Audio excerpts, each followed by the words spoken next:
we didn't see that from Junior early on in the season. Deep center, Martin is back, all the way back. He is 3/4 of the way to the cycle.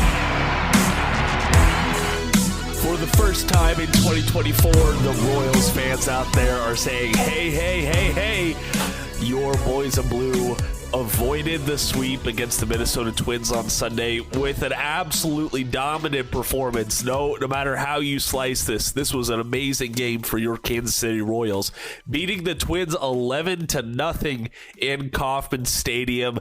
They overall, there's a lot of things to like about this game, and this is helping some of the series outlook. I know we were 2 games in.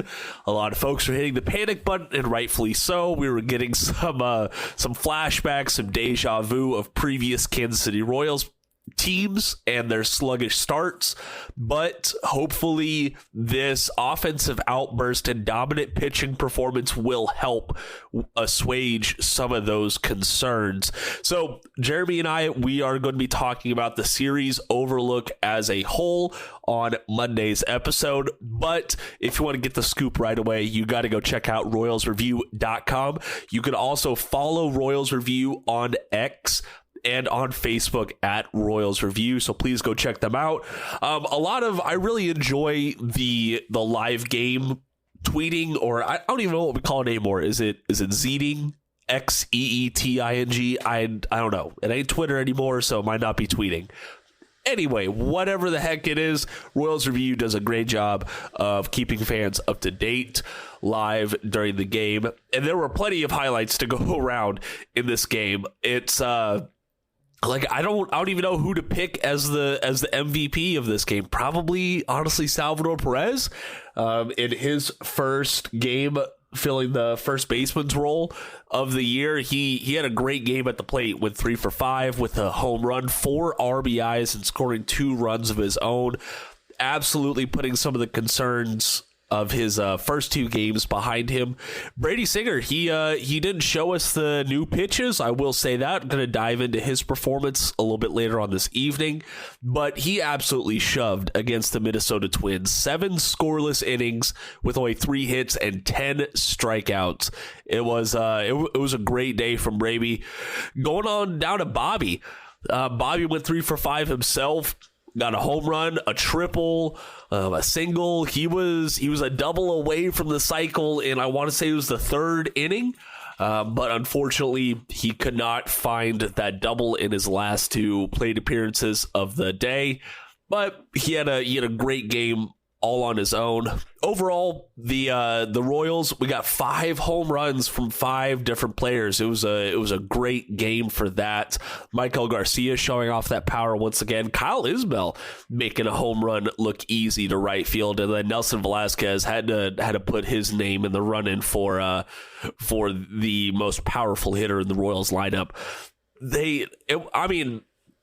Nothing not to like about this game. Matt Sauer, congratulations to him on his MLB debut, coming out, pitching a clean inning, a scoreless inning, and I was very glad to see some of the congratulatory players there in the dugout talking to him. I ain't gonna lie, got a little nervous when Jordan Lyles came out in the 9th. I had some flashbacks of my own, but he got out of the 9th. He had 2 strikeouts and a walk, no hits, no earned runs, nothing like that. The Royals shut out the Minnesota Twins in the series finale and headed to Baltimore with a little bit of momentum. Like, hey, I know this was against the team's number 3 starter, and Bailey Over does have some bad history against the Royals, but overall, he's a very, very solid starting pitcher, and to see the Royals jump all over him in the manner that they did, I mean, that was just great. From the word go, this was the Kansas City Royals game. Salvador Perez's home run came in the bottom of the first with 1 out, scoring both Bobby and Vinny from first and second, respectively. And they just really did not look back from there.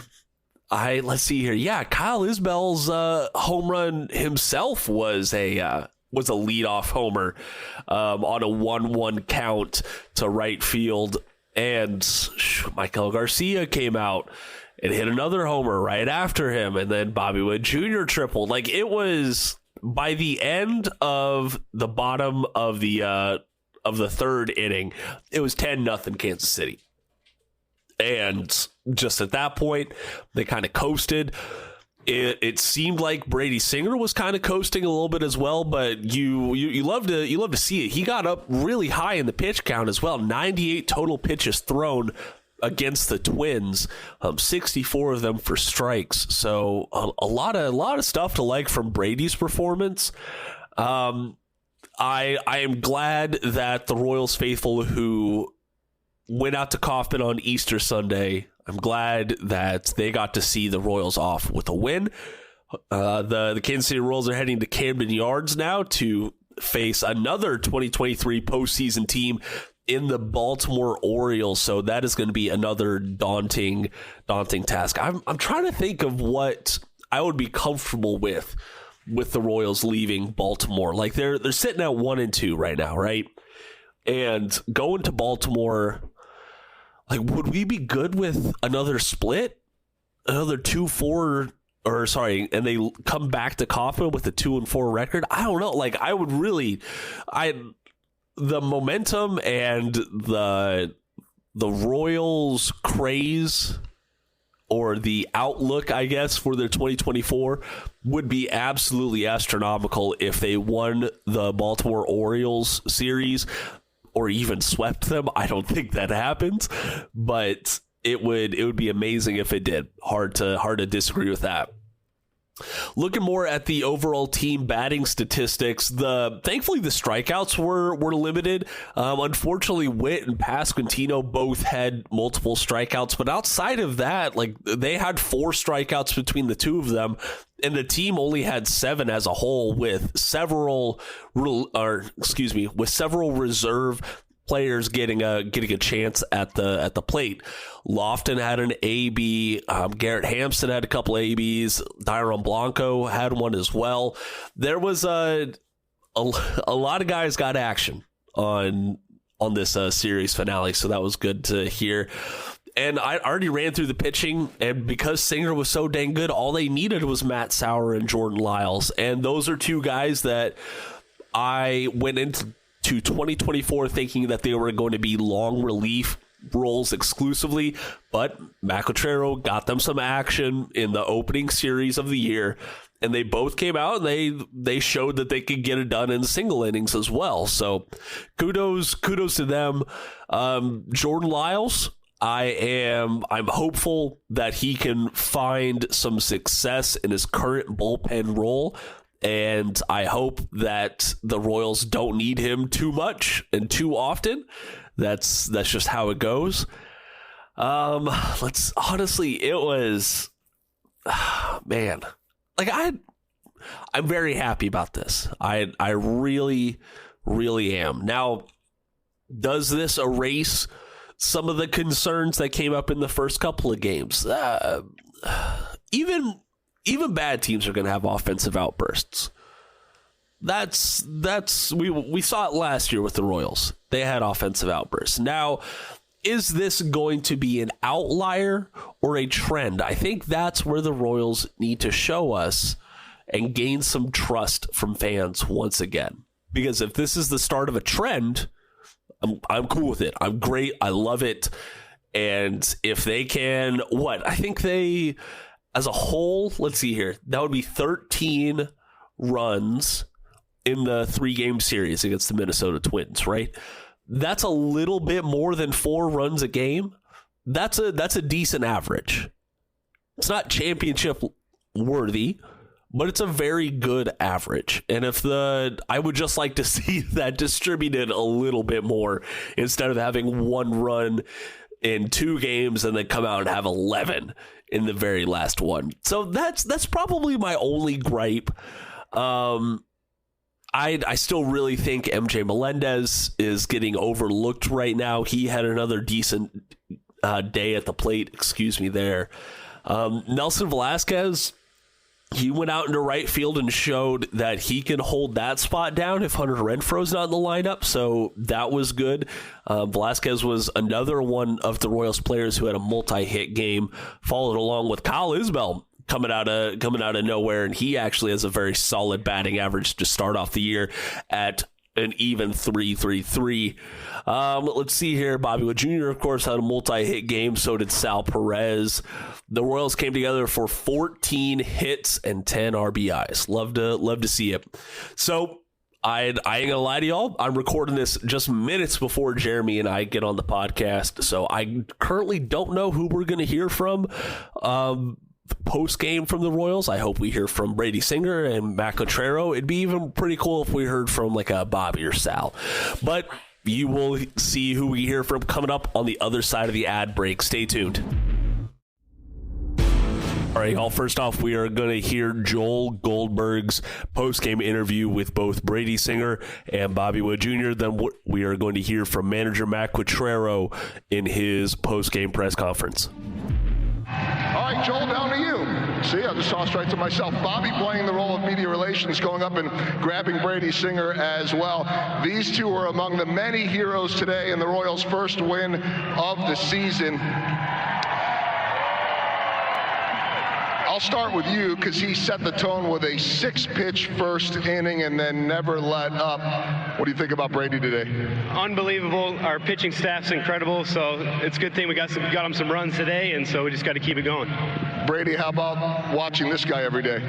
I mean, it's unbelievable. I mean, he's an incredible player. They're there. I can see him behind me, but no, Bob's been incredible. He's so much fun to watch, and we love having him here in Kansas City. How about you guys take this?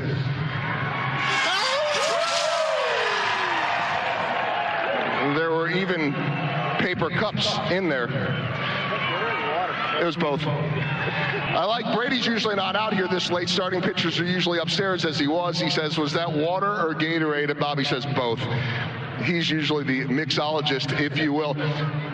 All right, let's talk about that. Just setting that tone, that first inning. It's that first outing for you, what that did for you and your teammates. Yeah, I wanted to go out there and, stay in the zone and get, quick outs. And, obviously the offense was incredible, making it easier on me with, I think they put 10 runs up and, a couple innings there. So it was incredible, much easier to pitch with that. Junior, what about that first inning, just to be able to get things going? It's been tough to come by runs against two dominant starting pitchers on the other side. To be able to get things rolling and then see Salvi set the tone. Yeah, Salvi doing Salvi things. He was going to kind of do his thing, and so the rest of the offense came together, and so it's going to be a lot of fun. What made him so effective today? Just like he said, pounding the zone, just being effective with all his pitches and just attacking the zone, like I said. And so it was a lot of fun to play defense behind. Didn't really have to do a lot of defending because a lot of strikeouts, but it was a lot of fun. Brady, I think people all around town and all around baseball are talking about how good Bobby Witt Jr. already is and how good he's going to become. It's not just them, it's you guys in the clubhouse as well. What do you see in terms of the ceiling for this guy? Yeah, I mean, I really do think he's one of the best players in the game, if not the best. I mean, all the tools are unbelievable. I mean, he's got power you saw last season, and, we're excited to see what he does this season as well. All right, last thing. We were all wondering, okay, if you have a single, you're trying to stretch it to a double. If you have a triple, you're trying to shorten it to a double. How much were you thinking about what would have been the Royals' first cycle since George Brett in 1991? Yeah, that would have been pretty cool. Choked on that, but so we got a lot more games to play this year. We're not going to hear Bobby Witt Jr. say he choked many times this year. What a great day. Happy Easter. Nice job to both of you. Yeah, happy Easter. Happy Easter, Ron. Brady Singer, Bobby Witt Jr., how about it, guys? That was impressive, I mean, knowing what Ober does and how he can elevate and get above barrels and stuff, to see that adjustment from early on in the game was really, really encouraging. And then to see it continue, off the relievers too, was nice. What kind of adjustments? Well, I mean, just to know that that's where he lives and he's sneaky and can get above your barrel, to work on top of some of those balls was nice. Just to see in that first inning, Bobby, Vinny, and then bringing them home. Those three guys specifically, how nice was that? them kind of put it together. Yeah, well, Bobby's the one that his swing is the one that kind of started it for me. Like, he got on top of that fastball for the base hit.